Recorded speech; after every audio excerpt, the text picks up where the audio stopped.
निवडणुकीची रणधुमाळी सुरू झालेली आहे. गोकुळचा बाप हा दूध उत्पादक आहे. धारा काढतो, शेणामोतात हात घालतो. आमच्या भगिनी त्या ठिकाणी दूध घालतात. त्या खऱ्या अर्थाने या गोकुळच्या आश्रयदाता आहेत किंवा गोकुळचे खऱ्या अर्थाने बाप हा दूध उत्पादक. ते लोकांचा प्रतिसाद आहे चांगला. राजकारण विरहित गोकुळ असला पाहिजे अशी लोकांची भूमिका आहे. चर्चा नाही आहे. आज स्वबळावरच आम्ही 25 जागा त्या ठिकाणी लढणार. निवडणुकीची रणधुमाळी सुरू झालेली आहे आणि या पार्श्वभूमीवर आम्ही जिल्ह्यातल्या प्रत्येक तालुक्यामध्ये जाऊन सगळ्यांनाच भेटतोय. जो मतदार आहे त्यांना भेटतोय, सगळ्या पक्षाच्या नेत्यांना भेटतोय आणि विनंती करतोय की सहकारामध्ये पक्षीय राजकारण न करता गोकुळ टिकला पाहिजे. 5.5 लाख शेतकऱ्यांना 10व्या दिवशी पैसे मिळणारी ही व्यवस्था आहे. ही व्यवस्था राजकारण विरहित ठेवून यामध्ये चांगली लोक निवडून आली पाहिजेत आणि आमचं पॅनेल हे बहुमताने यावं यासाठी सगळ्यांना आम्ही विनंती करतो. चर्चा नाही आहे. आज स्वबळावरच आम्ही 25 जागा त्या ठिकाणी लढणार आहे. सोशल मीडियावर एक चर्चा आहे की जुने मित्र तुम्ही एकत्र येत आहे, निवडणूक लढवता, असं काही थोडंसं सगळं व्हायरल होत आहे. नाही, आता त्यांनी स्पष्ट केलेलं आहे महायुती म्हणून ते लढणार आहे. आम्ही आमची भूमिका मांडलेली. आम्ही समविचारी म्हणून शेतकऱ्यांचं आणि गरिबांचं पॅनेल, दूध उत्पादक शेतकऱ्याचं पॅनेल माझं असणार.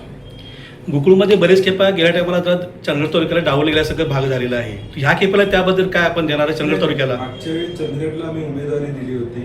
गडिंग्लजला 2 उमेदवार होते, आजऱ्याला 1 उमेदवार होते. परंतु दुर्दैवानं इथल्याच गडिंग्लजला मधल्या काही तथाकथित आमच्याबरोबर असणाऱ्या नेत्यांमुळे आमच्या सीटांना धोका झाला.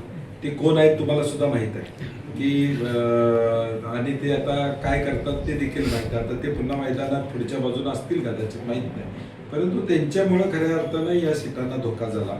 नाहीतर आमच्या 3 सीटा या तालुक्यातल्या चंदगड गडिंग्लज मधल्या महाबळेश्वर राजेश पाटलांच्या मेसेज असू दे किंवा विद्याधर गुरुपे अगदी 17 मतांना गेला.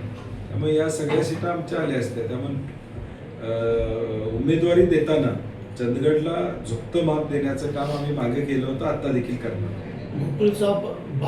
जिल्हा भरपूर झाली त्या दृष्टिकोनातून आपण तालुक्यातल्या सगळ्यांनाच मी भेटतोय, कारण की हा पहिला राऊंड आहे. जोपर्यंत प्रत्येक जण आपली काय असते, शेवटी सहकारामध्ये मतदार राज्य, मतदाराला भेटलंच पाहिजे. आपण गल्लीतनं एखादं निघालो, कुणाचं घर अमक्याचं आहे म्हणून दावलत नाही, आपण मतदार म्हणून नमस्कार करतो.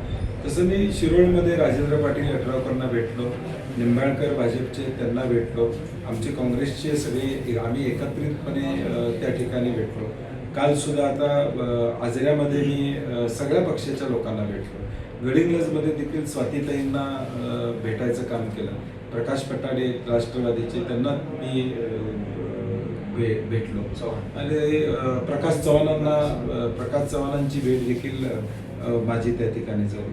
म्हणून शेवटी कसं आहे की आपण या जिल्ह्यामध्ये सहकारामध्ये राजकारण विरहित आपण अनेक निर्णय 50 वर्षात या जिल्ह्यामध्ये झाले की राजकारण विधानसभा जिल्हा परिषदचं वेगळं आणि सहकारातलं वेगळं असा अनुभव अनेकदा आलेला आहे. आणि मग सहकारात कुणाला भेटणं ह्यात गैर आहे असं मला वाटत नाही. गोकुळचा बाप हा दूध उत्पादक आहे.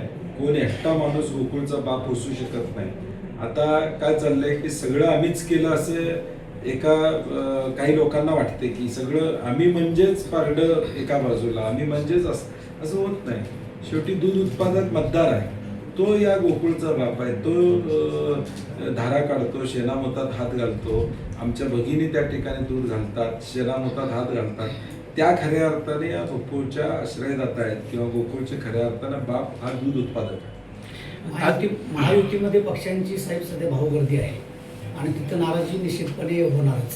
त्या नाराजीमध्ये आता सध्या आज काही माहीत नाही काय होणार, कारण की सगळं माहितीतलं आपण बघितलं तर सगळे निर्णय होणार असं आम्हाला पेपरमधनं ऐकायला मिळते. तेव्हा आज त्याच्यावर मी काही वक्तव्य करणार नाही. उद्या 15 दिवसानंतर 20 दिवसानं ज्यावेळी प्रत्यक्ष निवडणुकीचा कार्यक्रम लागेल, सुप्रीम कोर्टामुळे 60 दिवसात निवडणूक घेण्याचा आदेश आम्ही सुप्रीम कोर्टाकडून घेतलेला आहे. त्यामुळे आता ती निवडणूक लवकर लागावी आणि दूध उत्पादकाला एकदा लोकप्रतिनिधी किंवा निवडून दिलेले संचालक मंडळ निवडून देण्याचं मुभा असावी अशी आमची अपेक्षा आहे. कोल्हापूर जिल्ह्यामध्ये शिरोळ, हातकणंगले, कागल, करवीर, गडिंग्लज वगैरे तुमचा दौरा आता पूर्ण होत आला असेल. काय लोकांच्या मध्ये काय नाही, लोकांचा प्रतिसाद आहे चांगला. राजकारण विरहित गोकुळ असला पाहिजे अशी लोकांची भूमिका आहे. आणि मागच्या 5 वर्षामध्ये आम्ही जो कारभार केला, 14 रुपये दरवाढ म्हशीला दिली, गाईला 10 रुपये दरवाढ दिली आणि राजकारण विरहित गोकुळ ठेवण्याचं काम आम्ही मागच्या 5 वर्षामध्ये केलेलं आहे. आणि म्हणून लोकांच्याकडून माझ्याबद्दल अपेक्षा आहेत की त्याच पद्धतीचा कारभार या ठिकाणी व्हावा. काही सूचनाही लोक देत आहेत, त्या सूचनांचा देखील आम्ही विचार करू, निश्चितपणे सत्ता आल्यानंतर या ठिकाणी करू.